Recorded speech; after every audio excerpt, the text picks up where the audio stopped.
Hello, everyone. Hi And everyone. welcome to the Art Stream of today. I'm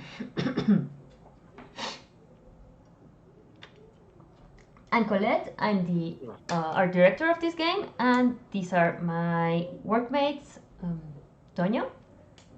Hi, I'm Antonio. Everyone calls me Tony as well.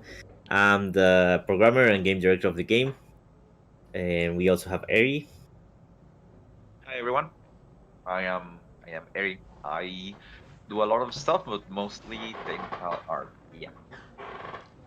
So basically, what we're doing today is we're gonna stream some information about RFM, about the art style, about how the game came to be. Like we're gonna talk about what our main inspirations for the game were, like what prototypes we did before we all reach RFM.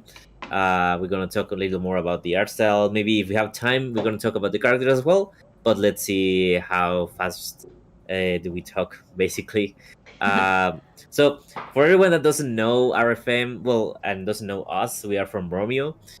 We've been developing games for a while now. Our last major release was Battle Box, and right now we're working on this game called RFM.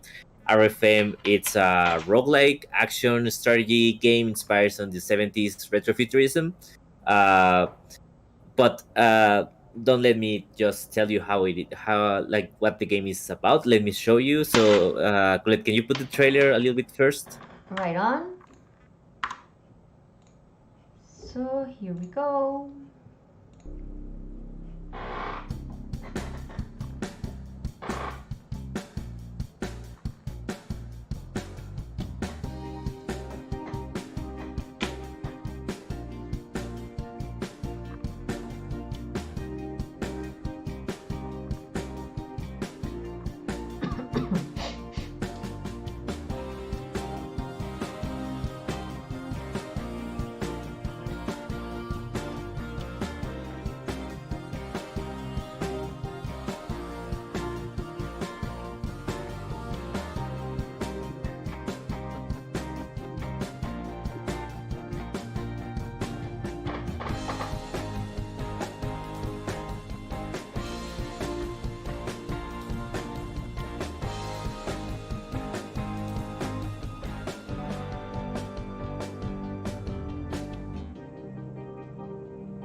So yeah, this is the game we are working on right now. As you can see, it has this isometric view, like kind of like grid-based gameplay. Um, and yeah, so basically the game it's about this world that's inspired on the 70s retrofuturism, and you're gonna be exploring this alternate dimension called the past. uh, and here you're gonna be able to like fight different kind of enemies. You're gonna explore this world to find out more about what's going on with this dimension. You're gonna face these enemies that you saw in the trailer. The playstyle, as I said before, is roguelike with a little bit of action and strategy mixed. The action comes from like moving around, using your abilities to stop these enemies from reaching main goals on the map, and the like the strategy side of it is gonna come with every time you try to use an ability, the time's gonna stop, so you can see like where all the enemies are on the map. You can stop and think about what's gonna be your next move. You're gonna be able to like play fast if you want. You can also pause for as long as you want, so you can like think about the next move. So yeah, that's where the strategy comes back into the mix, and the roguelike elements, because each time you play, you go into the past. You're gonna acquire different abilities, different mods that are gonna modify your skills that you bring in this time into your run. You're gonna find different kind of mods each time you play, different kind of enemies, different kind of stages. So that's where the roguelike elements come into play. You can wishlist the game now on Steam if you like what you see. You can follow us also on Twitter, Twitch, everything. So if you want to know more about the development of the game is still in development. We are still working on it. We are still trying to improve things. We are balancing stuff.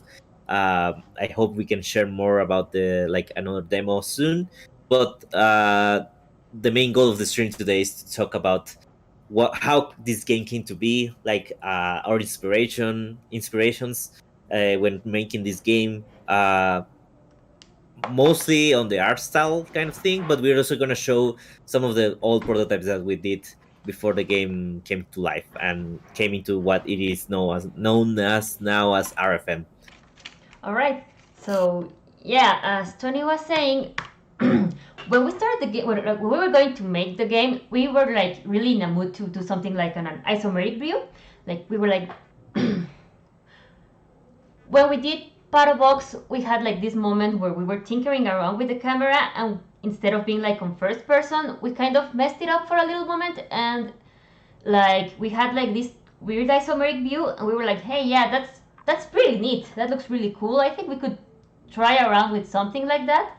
So we started making like different kind of prototypes, trying to play around with exactly that idea of the isometric view. And the first one we tried was this one that was called Bark in the Dark, which was about, well, dogs that had to fight like, what's the word? Supernatural beings, ghosts, demons, all that kind of spooky, creepy stuff. Eric could tell us a little bit more about that. Well, it was it was actually this idea of dogs and the supernatural, but it was mostly spoopy vibes. I wouldn't say spooky. I would say just spoopy. But yeah, it was more like spooky. But it really didn't pan out. We weren't able to make something that was, I don't know, that felt good, felt fun. The idea was fun. I still think it's an interesting idea, but the gameplay really wasn't coming together. So we discarded that idea completely.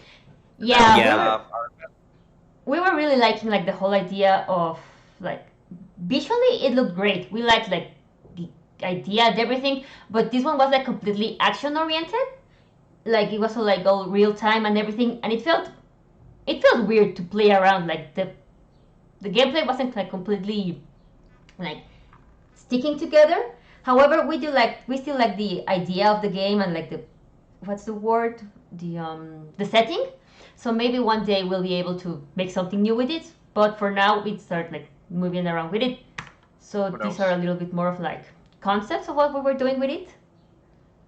Yeah, and like I remember that the gameplay was something we were very like, we couldn't come with something that stick really well. Like we actually tried to make it action oriented first, and then we actually made it like strategy oriented sometime later. I think. Yeah, it was like something like you put the dogs on the board and the dogs move on their own, but the strategy elements game came out when you were like planning on which dogs you're gonna put on each room, like where the ghosts come from. But like it wasn't shaping into something that really felt good. It was like we were having a really hard time making it work. That's why we moved on for the next idea. But if you can see like the camera, something about the UI, you can see a lot of elements that are present right now on RFM. I think a lot of what this game was working, we really reused it on RFM. So like some of the things you may see look a little bit familiar when you look at RFM. But yeah, like the setting was great, but the gameplay wasn't not shaping into something that was like really fun. Like as they said before, Colette and Eri, we probably maybe come back to this idea later, but for now, we moved on into making another kind of prototype. Yeah, and also like what Tony was saying, when I was doing all like the interface for this game, I was having like a lot of fun with all of the bouncy feeling. Like you can see like all the diamonds like fall down, and then you can see the little what's the word? Like information box. I was really in the mood for like yeah, I was a little mood like I want everything to bounce. I like stuff like just making like tiny bounces. It feels like a tiny floaty feeling, and I was like, and I was really enjoying that movement. So it was like, I was able to, as Tony was saying, use it once more in RFM. Like it's not as diamond-ish, but we're still like keeping that animation feeling, and I think that was neat. So yeah, you can see some more of the concepts of the game. As you can see, like we had these kind of spoopy animals, as like Eddie was saying. We weren't going for like kind of creepy, but we weren't going like really realistic creepy. Just kind of scary, but not that much. You see, in the end, it was like cute dogs barking at stuff. Yeah, exactly. There wasn't any kind of violence towards anyone. So yeah, it was mostly dogs barking and yeah, we were like hours. So yeah, it was like, yeah, they're monsters and everything, but the dogs don't die. We really we didn't want the dogs to die. So it was more like, oh, if they were like if the enemies were like too scary, the dogs would be like very afraid, so they would run away. Yeah, the idea was like, they just run away. And I felt so bad about the idea that they will be running away and the players wouldn't know what happened to them, or they be worried about their the fate of the dogs, that I added a very specific note about that. We had a little I don't know, how do you say, whatever it happens, like a bulletin board where you would post like those missing papers. So we're like, oh yeah, my dog is missing, and the last time he was seen in this spooky house or stuff like that, just so you knew that the dog wasn't like dead. And later you get a message saying that the dog now live in I don't know. Yeah, in a farm very far away from all the ghosts, living happily ever after. In a nice little place where they would be safe. I was personally so worried that that anything happened to the dogs. I mean, it's a game, but still. Yeah, and you can see on this slide, like on the left side, upper left side of the slide, you can see like the kind of camera view that we were using, and you can like see that it's still on RFM. It's not exactly the same, but there's a lot of things that we just really like about how it looked. So we just reused it, but now in a different context. Yeah, like a big part of game design and all of this job, so that you can have like a lot of prototypes and a lot of stuff. But the nice part of it is that nothing is actually like completely wasted. Like, oh yeah, maybe I didn't do this dog game, but in the end we kept like the animations, we kept the camera view, we kept a little bit of the feeling, and that's pretty neat. It's like everything is just like constantly reinventing itself. That's a really nice part. Like makes it a little bit not so like disheartening, disappointing, you could say. So like, oh yeah, it doesn't matter that this didn't came through at this time, but maybe we can use it later on, and we can like take some of the stuff we liked from that last time and see what comes up next. So yeah, that was pretty much Bark in the Dark. Oh yeah, like all right. Yeah, like we can't. Maybe we will do something. Maybe we won't. We can never tell. It's like game development is like a long, difficult stuff. So yeah, after we came up with this, we were like, yeah, the gameplay isn't quite sticking around. We kind of like the feeling. We like the isometric view. Let's keep those elements. And we came up with this next one version. Was called the Isolated. Yeah, this was another prototype that we made after Bark in the Dark. So we were like trying to find a better gameplay that fit more like what we wanted to do. So this game was it was about like something like a magician, like a mage that was trying to protect a grid with different kind of spells. So you had to like do different kind of combinations with powers that came out like that made like some ice line on the grid, and sometimes you just put fire on them as well, and you had to stop the enemies. I think it was from reaching the outer edges of the grid, if I remember well. Yeah, like she was this tiny magician that would have to protect this tower thing. So yeah, I think the magician was kind of like protecting the tower itself. Yeah, I remember. I think it was protecting the no, I don't remember if you were trying to like advance to the tower to the top, or we're just trying to protect it. I think you were trying to move to the top of the tower. Yeah, I But think so. Yeah, I mean the probably the biggest problem of this one is that while the gameplay was, I think it was really coming together, uh thematically maybe it wasn't quite there. I would say Yeah, like it was. that's the reason we are having trouble like remembering everything. Yeah, this yeah, one was yeah, like the exactly. opposite from the dog game. Like the dog game was like really sticking pretty well visually, and this one wasn't really doing it visually. It was like a little bit over the place. It was like we were going like a lot more spooky with this one and kind of like esoteric. Is that the word? Like Yeah, exactly. witchcrafty, all that kind of stuff. But we were like having kind of stuff around, but it wasn't. We didn't manage to like make something that looked nice in game. Like all of the assets and everything was just like Yeah, I mean, the exactly. magician colors was all kind over of the place. Yeah, it had cool stuff, and as you can see from the screenshot, we had more about the gameplay itself than the art. It was like they said it was totally the opposite from the Bark in the Dark, where the art style was really well done, but the gameplay didn't came through. This was just the opposite. And like also you can see a lot of things that came into be with RFM. Like here we were trying to do a mechanic where you can protect stuff. We had this grid based kind of gameplay as well, and all of that came over into RFM. Uh, you can see on the screenshot that you were able to like do like magic abilities that take over the whole line of the grid. You were trying to protect each of the corners from like the enemies, so you had to move around like the outer edges of the grid and do spells to block their paths. And so that's a lot of the mechanics that came through into RFM as well, like all the grid based stuff. But yeah, the art style wasn't really doing it for us. Yeah, it was. It didn't look good, and we were trying to make like some concepts. I think. Yeah, where we had some same enemies and consistent. stuff, but visually it wasn't sticking through.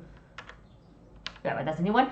But yeah, like we had all this stuff, all the enemies, and it was fun to play. But it was hard to understand what was going around in the game itself. Yeah, yeah. Colors. It was a little bit crowded visually. We kind of went overboard with colors and gradients with this game. Like everything had a gradient, everything, and I was like, oh yeah, gradient here, gradient there, and all of these colors, and it was like, oh yeah, it looks great in here. Like you can see this gradient, it looks so cool, so neat. And then you had it in the game, and it was like, I cannot distinguish anything from anything else. It was like just there. We had, I think, sadly, we were like kind of lost, but maybe one day we can find around the old demo, and we could just like release it to the public so you can see like something that's like very early process. It's interesting Very to see early. like something is very early. I don't know if you could understand what was going on playing that demo. If I'm being honest, I cannot understand what's going on in the demo. I really had a hard time. Like I was like, oh yeah, that's fun, and I could see others like playing it around, but I was like, I have no idea how to play this.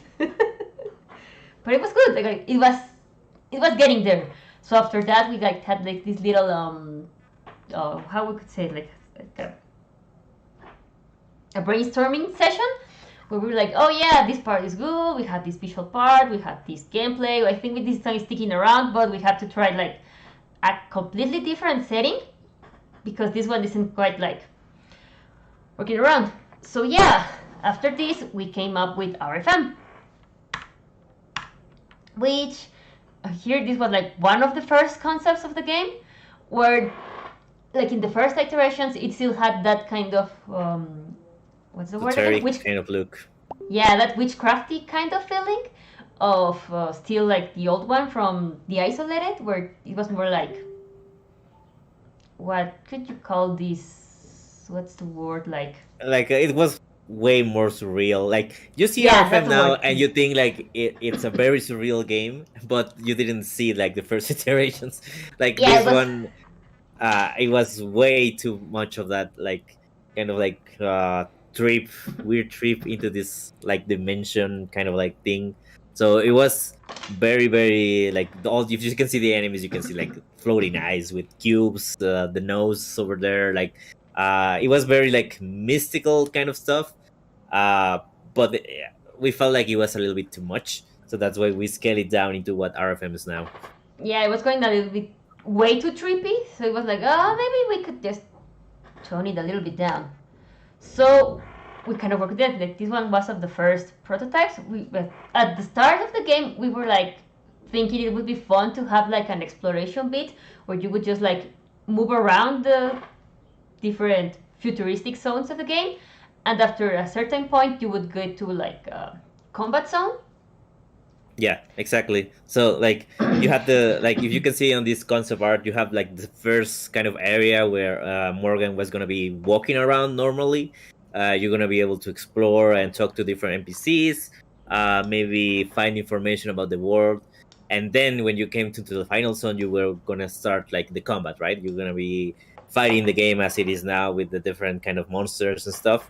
But we also prototyped this, and it didn't feel well, like changing how No. you control Morgan from an exploration side of stuff and then fighting. Like we started doing prototypes of the fighting and it felt good, it was feeling like something fun, but we were having a really rough time making the exploration side work and feel good, right? Yeah, it And was this is like. something, uh go ahead, Colette. Yeah, like like the biggest issue with the whole exploration thing, it was like you could like move freely when you were doing that stuff. Like, oh yeah, you could just like slide over anywhere.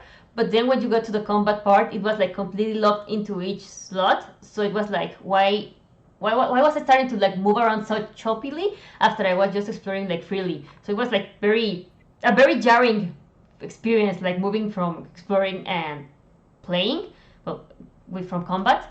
But when we really tried to make it work, if I'm not mistaken, I think we did like 5 or 6 months of prototyping to make the exploration side work, and we really Yeah, I think tried, but it was something like that.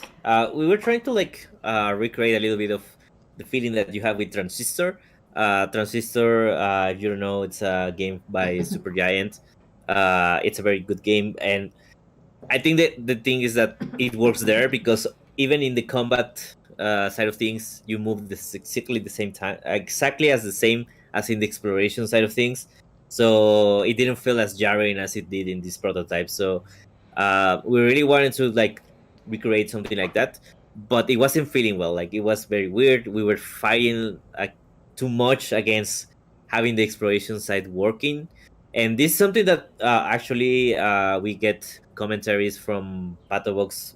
Like Patobox fights are really fun. The exploration side, it's something like a mixed bag for some people. Like some people really love it, some people feel like it's a drag. So I think that we didn't want it to make it feel like that again. Like we wanted to make it sure that it fit the game, that it worked well.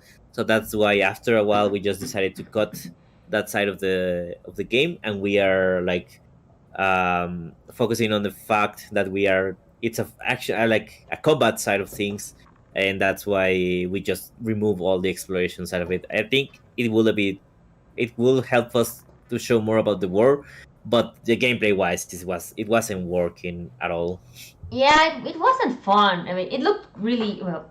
Well, it didn't look that good. I mean, I'll show you some screenshots of next time, well, in the next slide. But yeah, we were like, it really wasn't fun to move around, and it was just way more fun to just play the combat zones. So it was like, yeah, let's just cut it out.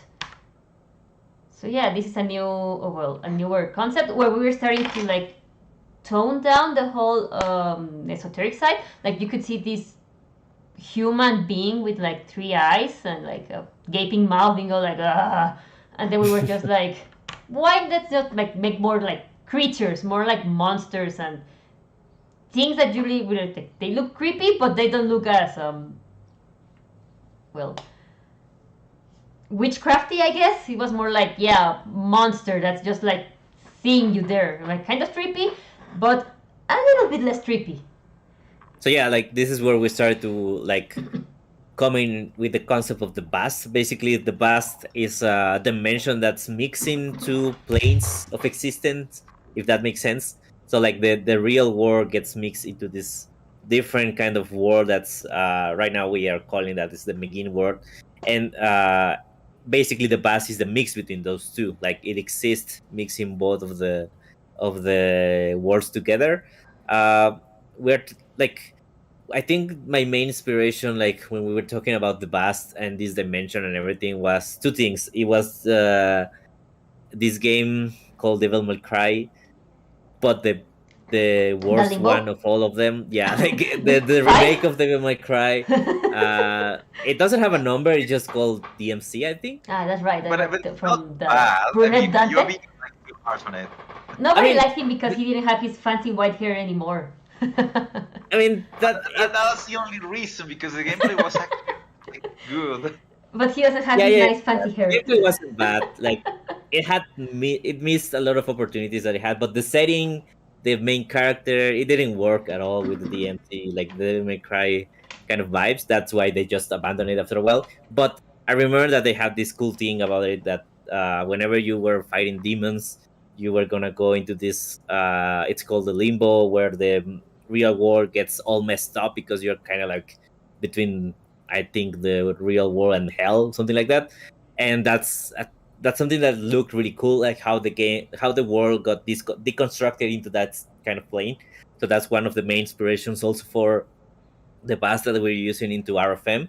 And also the other inspiration for this was this movie called Annihilation with Natalie Portman.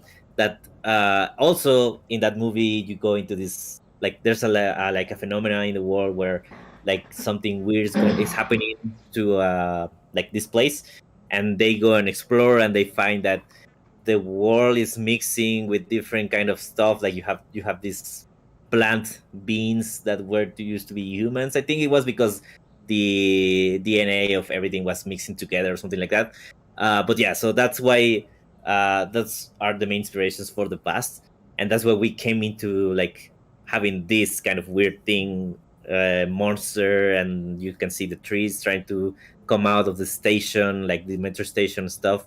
But yeah, that's basically how we came into the idea of having this dimension that's very weird, and we are still like taking inspiration on the past games, like the esoteric stuff, the magic, but we were trying to shape it into something that made more sense in this setting,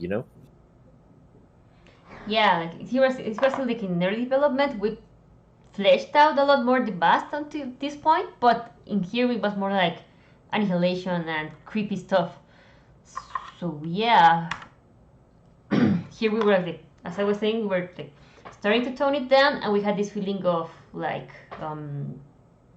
at the start we still had like exploration tidbits in this zone, so we were like saying like, oh yeah, you were like exploring the zone and then an accident happened where like the past would open. Well, it was still kind of limbo in there. So you would have like dead people just walking around, like these kind of spirits you could kind of see around here. Dead people, yeah.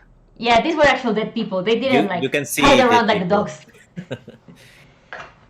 Yeah, it wasn't like the poor dogs because that just get scared. Yeah, dogs cannot die. Only people. only people die in here. But yeah, we had like these pools of weird mystical stuff and kind of human and a little bit of like the creepy trees. And more of that, like we had more of these weird creatures, more dead people. And yeah, a little bit you can see like at the beginning the game was way more savage on the setting. Like the dimension was really like taking control of the real world. We turned it down a little bit after a while, so it made sense. It made more sense also in like the lore aspects of the game, and also the visuals, because we have, I don't know if you have the screenshot of the prototype a little bit later, but it was also too busy on the eyes. Like the grid had too many really stuff. laying around like plants, ghosts and ooze There and was too much. everything And the around. people and Yeah, everything. It was a mess. yeah. It looked well, I mean, but it was. Yes, Terry? I mean, you can see that there's quite a pattern of, yeah, it's too much here and it's too Yeah. much there. We have this, I would say, we explore things towards the extremes before like deciding where the game should go. You know? Yeah, we sure love going overboard Uh, at the start. Yeah, so if you notice the fact that we might have gone a bit too far in some directions, it's on purpose. Although, yeah, but it's quite a pattern with us. yeah, but at the end of the day, I would say that's kind of easier because when you have like a lot of stuff, it's easier to tone down stuff instead of like, oh yeah, I didn't do enough and I have no idea what else I could add. So you're like, oh yeah, I had all this stuff, but let's like take this out, take this off, take this off, and it just like make it like scale it down. Yeah, and I think it's natural. Like Easier. whenever you're trying to create something new, you try to put as much stuff as you can at the beginning. After a while, you see that hey, maybe this is too much.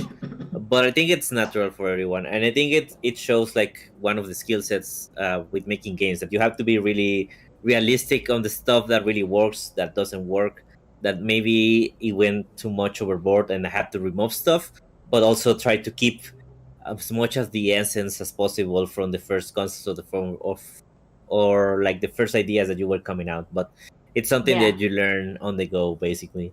Yeah, totally. So we like people still die and there's still like a lot of dangerous stuff in the game, but we just don't show it all the time in visually, so it doesn't become like too eye strainy. Yeah. So yeah, you can see more of the creepy stuff, more dead people that became like a plant. Like this was like a, yeah, I think that's a fluorescent bulb, but it's now also a tree. So we had all this mixing up stuff. Some of the early enemies, some more of the concepts, a lot more annihilation, like instead of just like demons. Sorry for interrupting you, but I think we had some trouble with the stream. Oh, really? What's happening? I think we went offline for a second. I can no, see. Okay. No, I think it's okay. Maybe it was just a tiny hiccup, but it's still Yeah. working. So yeah, we had all of these monsters, all this stuff. Go ahead. Yeah, I was just gonna say that here's where you can actually see a lot of like how the real enemies of the game starting to see. Like even you can see 3 of the enemies that are on the game right now. They're modified as well, like with different like different shaders, different colors and stuff. But you can see like one of the 3 main enemies that we use right now in the game. This is where the begins started to really start shaping into something, and you can also see like here is where the aquatic kind of theme came into the game. Like we were trying to think about this dimension as something that it's underwater, and so that's why you can see like a lot of these elements with the, how do you say, like these the scales of the stuff that have the begin on the top. Oh, it's like the membranes. Yeah, the membranes, exactly. It was like this mix between like corals, if that's a word, and like coral reefs, but also like with fungi. You know, there's this one that's called like I think it's called the yellow slime mold, if I'm not mistaken, and also like the mushrooms, like the wedding veil mushrooms. All this feeling of like membranes and things just like kind of sticking around, making this kind of things on top of their bodies. But each one like like having this feeling like everybody, that all the creatures in that world have at least a little bit of that membrane thingy, but also like using it in different ways. In the end, like these two enemies stayed, but the one on the right we didn't quite keep it because it wasn't working that well. It was a weird enemy. But yeah, now here are some actual screenshots of the first prototype of the game. As you can see, if you can see something at all. No, you can. Yeah. If you I mean, can you see distinguish stuff, what's going on, but maybe you cannot see what really is going on. But this is one like where we were starting to tinker with the game. Like you can see Morgan. Uh, they were Barely. really more tall before. You can see like the UI on the left side, the upper left side. Uh, like we keep it on that way, but like it works really different now. Like you have this. You used to have also the four abilities, but we had a different mechanic where you were like charging yourself with different kind of skills. Like if you use more of the magic skills, you charge yourself to that side, and then you were able to do more damage. Or you can also do like the mechanical skills, and you were gonna charge yourself to the other side. But at the end, since we only had four abilities, it didn't work at all. Well, sometimes it worked, sometimes it doesn't, but it didn't fit really well on the gameplay, right? Because you were trying to use more of the always the magic abilities because you wanted to keep the buff, and you just forget about the other two. Uh, Also, like we were fighting a lot against what we wanted the grid to look like. We wanted to like A lot. yeah, because you can see like it's really messy on the ice right now, like on this screenshot. But yeah, like this is one of the first experiments that we did with the game. Yeah, we had like all this stuff that like we were like playing around, oh yeah, you're exploring, so we can have all of these fancy kind of floors and stuff. I like making floors. I really like painting floors in games and all that stuff. I find that part really fun, but I was having way too much fun in this one. So it was, oh yeah, let's add these tiles and this other stuff and this here and this that, and it's a mess, as you can all see. So we had all the enemies, as they were saying. Here's Morgan. We had all these. You were supposed to have like this stuff in the floor that was telling you where the enemy was going to move around, but you can barely see a little bit like hint of red. And then the UI was over here, and there's the enemy. Here's the tree thingy thing that was like just staring at you. Here's like like an RFM right now. Whenever you enter the aim mode is basically whenever you stop to think about your next move. Here we were trying to project where the enemies were gonna move with the red markers on the floor, but it was way too much. Like that's why we changed it. We tried to keep it way more simple than what it is right on this screenshot, and I think it worked really well right now. But yeah, like this one, we're very early experiments, but we already had the core mechanics of the game. Like you were on the grid, you were moving using your abilities, you had the stabilizers that you were trying to protect to keep yourself into the past. We already had the mechanic that even if you hit Morgan, you were not gonna lose life or health. You only lose if the stabilizers get hit. But we had a lot of the skills already implemented. Like we had the revolver that was used to call, like that was the name before. You used a revolver before. Right now it's a different kind of gun. You had a mine. You had this. I think you had a shield that you put on the ground, and also you have the ability to stun enemies. And at least 3 of those abilities are still in the game. So yeah, like there was a lot of mechanics that were working already. We just had to fight with communicating everything on the right way. Yeah, another part was like, just remember that we had this also like mechanic where you were like choosing that if you were going to help the humanity or the creatures from this world. So at the end of like the exploring part, like the combat, you could choose if you wanted to let this huge creature live or die. Yeah yeah, I remember that.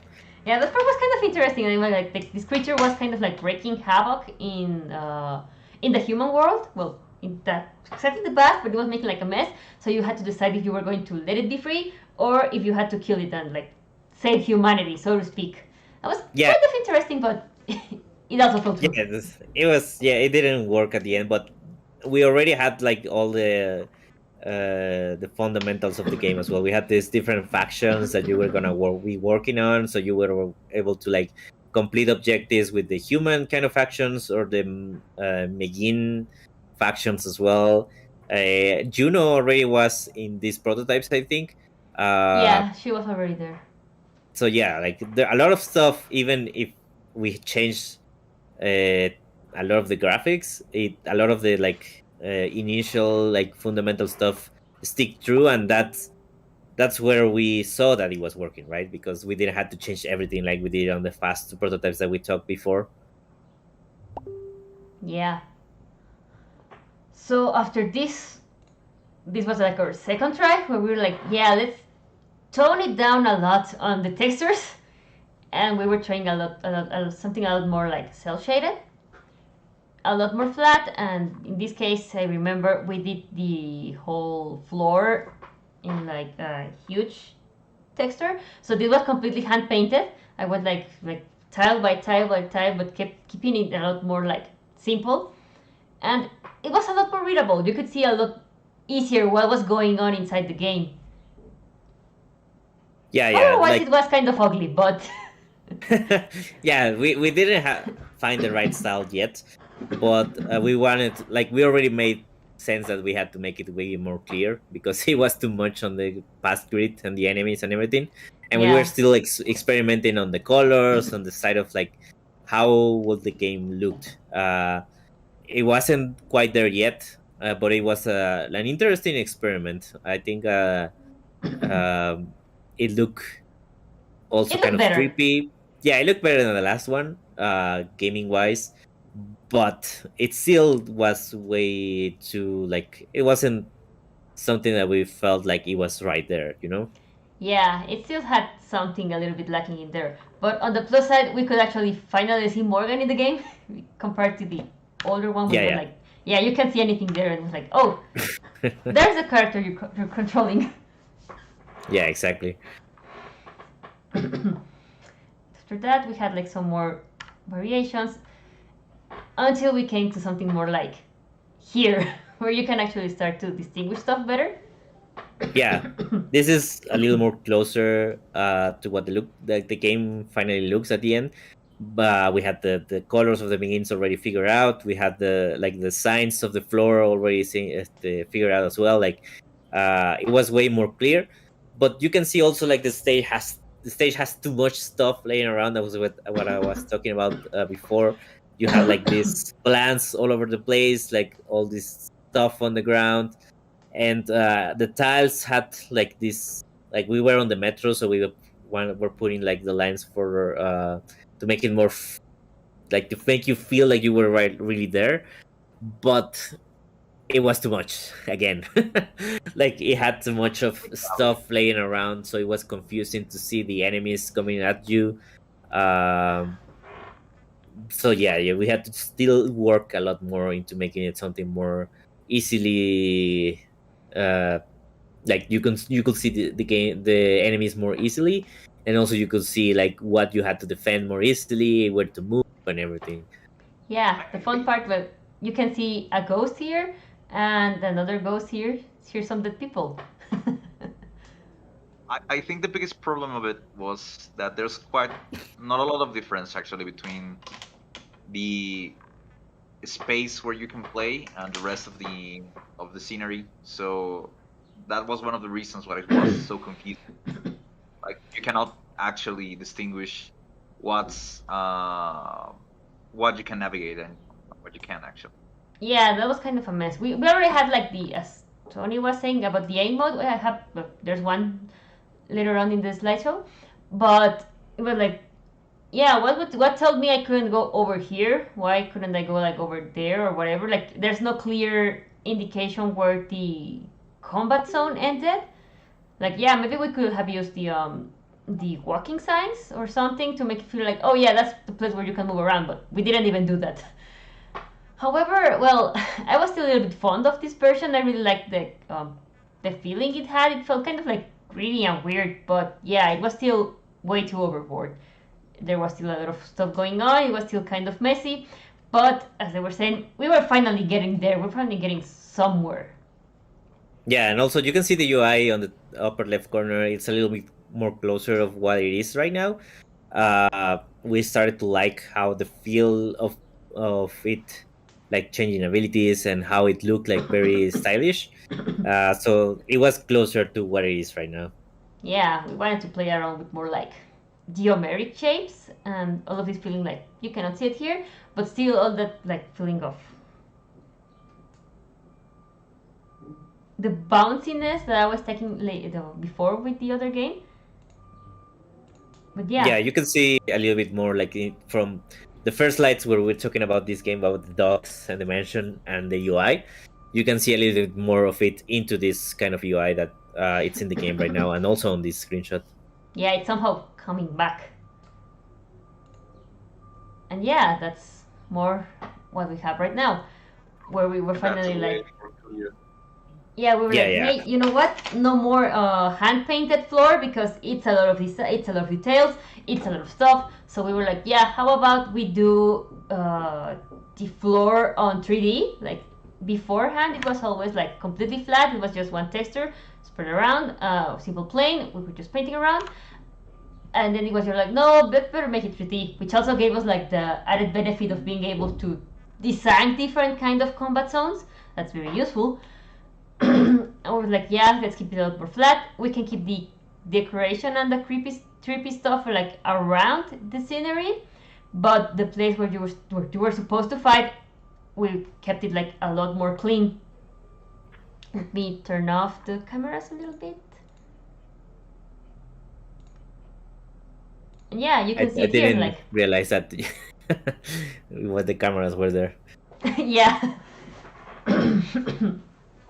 But now, as you can see, we kept like the geometric feeling. It's a lot more clear, because even in the older in the one before, it was hard to see which skill was the one you had currently activated and the one that would came before and after. So we're like, yeah, let's move around that slide a little bit. Let's move this around. Let's add let's change like the way the health worked. Like beforehand, you could see each stabilizer had its own health, and then we were like, no, yeah, let's do it a little more like classic roguelite, where it's just like everything shares the same health bar, so it's a little bit clearer to know what's going on and how are you doing with your in your run.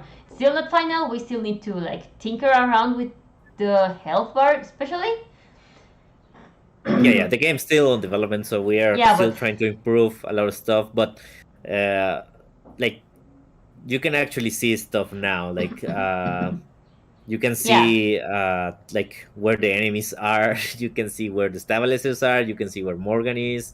You can see where the grid is. You can see that there's like zones like are decorative only on the outside of the screen, but you can see clearly where you can move. You can see like the enemies trying to hit you, so you can see the marks on the floor. I think that right now the game works and you can actually play it. But yeah, like all the previous work, it does something, you know, like you cannot come out into the final idea from the first start. Like you can, like making a game is very like an iterative process. Like you have to try something, see how it looks, see how it plays. If it doesn't work, you have to change the right stuff to make it feel better than the next time you play it, you try it out. And it's a process of trying out something, figuring out what's wrong with it. But yeah, like whenever you make a game, you cannot like just hope to hit the nail on the first try. Yeah, exactly. So also like you have a question on the stream. Give me a second. So yeah. Sorry, I got distracted. What I was talking about. Okay, let's go with the questions first. So this. Yeah, like our what are your inspirations? To name the handle. Jesus CJ or Jesus CJ. I don't know if it's in English or Spanish, but so basically, what are some of our UI inspirations for the game? I think that's something you can talk about, Colette. Yeah, our inspirations were basically a big part is this graphic design. I hope I don't butcher his name too much. I have no idea how I'm actually supposed to pronounce it, but his name is Saul Bass? I don't know. I'm not exactly sure how you're supposed to pronounce his name, but he did like a lot of classic posters, like The Shining and The Man with the Golden Arm. Like if you take a tiny moment to like look around for soul bus, you could see like all of the. I cannot read it here. Nope, sorry. Oop. And yeah, like he kept all of this really nice geometric stuff, and we were like really like that feeling for the design of the like UIs, but also the other expressions like from the game side, that would be Persona 5, and Deathloop, when it was just like coming around, where it was really liking the whole feeling of the way the UI moved around, and it's kind of retro feeling. We were really liking how it was shaping up. In the end, that game changed a lot from what the original trailer was, but at that moment it was like, yeah, we really like this, and also like the whole snappiness of the way all of the UI moves around in Persona 5. That would be like the clearest reference if you just saw the game, but we were trying to go with a lot more of a retro feeling instead of the, if that's the right word, the punk feeling that Persona 5 has. It's a lot more like aggressive and all over the place, and yeah, exactly like kind of like a punk magazine. But in this case, we wanted a lot more like the controlled aspect of, as I was saying, of Soul Bass work, but also keeping like all of that dynamic feeling of more modern video game stuff. Yeah, I think a lot of people tell us about Persona whenever they see the UI on the on action, and I think that's a very good compliment. Like, I wish like I made Persona, so that's cool. Yeah, that's good. I mean, we get good comparisons, so that's always a compliment. Yeah, exactly. But yeah, like also before we change the slide, another fun part of here, like as like we did a lot of like iterations on the floor and all of the scenery, but also like with Morgan, as like you can see, we go back from here where it was still like the normal like full proportions of the character. Yeah, you can see he had like a mushroom head before. I think the mushroom head is still there, but it was a bit of an awful bob cut. I think the bob cut is still there. Yeah, they were also like they were also like very like thin, like the silhouette of the player didn't in our favor, so that's why we modified the proportions of the character to what it is right now. Like, it has a little more of this like kind of like cartoonish chibi style, but it's also very more like it helps getting the player, like the character, more clear on the stage, on the grid. So that's why we made those changes into the 3D model of the character. Yeah, we tried going like it was a bit more like realistic, like in the proportions of everything, but as they were saying, it's a lot more like complicated to see what's going on.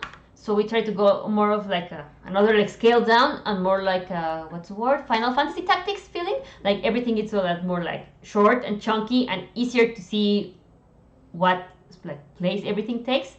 So it's to say, oh yeah, here's my character, here's the enemy, and they both feel like in the similar like chibi proportions, if we could say it like that. Yeah, exactly. Now here, this is one of the. Oh, sorry, you were going to say something else up here? Oh no, it's fine. Let's go to the next slide. These ones were of like the first concepts of the UI and everything, just like to show you like a really early concept where we kept some of the feeling, like we're saying, like the whole like geometric feeling, but the original UI really was very different from what we have right now, as you can see. Yeah, this is where also like one of the earliest iterations of the UI, and this was just only a concept. I don't think we actually implemented this UI into the game, from what I can remember. But yeah, like it changed a lot. Yeah, I think we did implement this part. I mean, I remember we did export it. We didn't have this scenery, like this scenario was never added there.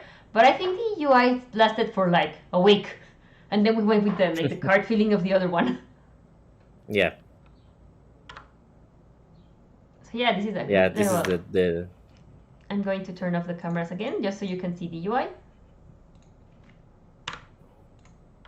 And yes, as we were saying, like you had your life here, you had the battery, well, the skills over here. Like in the past, it was like to change the cooldown. This would flip around like cards, but it was also hard to understand what was going on. Then we had this one where we were starting to get more alongside the feeling of the newer one. Yeah, this is where the Soul Bass inspirations really came into the UI. That's where it started to feel a lot more cool, a lot more stylish, and like I think the best, like some of the best stuff that you can see in the screenshot is about the UI, right? Maybe the background wasn't the most colorful or like clear, or it wasn't like what we wanted to be, but like at least the UI was shaping up into something that felt good and retro and 70s like. Yeah, we also tried like a brief stint of adding like a texture. Like it had this feeling of you could say like watercolor, water paper, but it didn't look good. Like the texture didn't work. Like it would make the game look all like dark, so we took that off. But we definitely kept the feeling of the UI. Like we did some changes afterwards to make it more like clear to understand what was going on. It was hard to see like these were like the other skills and the cooldown, but it was definitely getting there, and it was definitely starting to get that retro feeling. But So yeah, this is another screenshot of how the game looks now. Yeah, this one is the current screenshot. Sorry, Eddie? That something really important was that when you can see the sorry, cat. When you can see the player, the I don't know, the portraits, like we were communicating properly how our characters look, because before, like, you know, this wasn't there, and really made it like come together, I think. I don't know. Yeah. Also, another thing, like as I was saying before, we didn't manage to add like the paper texture, but we did have a chance to play around with the filters. So, like, take a look on the UI. Look at the corners, and you can see that we're like playing around with like a tiny like TV filter of a tiny chromatic aberration. So you can kind of see it here, where like the image kind of starts to phase out a little bit. So maybe we didn't quite manage to do this paper feeling, but we did get to something that I personally think that looks great. Yeah, like we were trying to make it feel like we were really like looking into something that from the 70s, right? So that's why we actually, I remember I was watching like a video Earth, Wind on and Fire, YouTube. I think? No, I think it was a Blondie video. I don't remember which one was it, but I was looking like they wanted to make it feel like very retro, so they put like this filter like from old TVs, and like we were like, yeah, maybe that's a good idea to implement in the game. Maybe we need filter or something like that to make it feel like the screen itself has this kind of like errors that the cameras used to have before, where everything was analog. So like from the tear and wear of the film. So that's why we made this filter that had this kind of like aberratic acclimation into it. You can also see that aberration whenever you get hit, like whenever Morgan gets hit, the screen gets really messy. But yeah, like that's something that we really wanted to like put into the game, and I think that it came in great. I feel like it gives that retro kind of feeling into what you're looking. Yeah, fun fact, we got this filter thing also from another prototype that didn't come through of another game, where we were kind of feeling like this movement of like a VHS tape. So you're like, oh yeah, why don't we take that filter from the other prototype and see what happens? A little bit of tinkering, and voila, that was fun.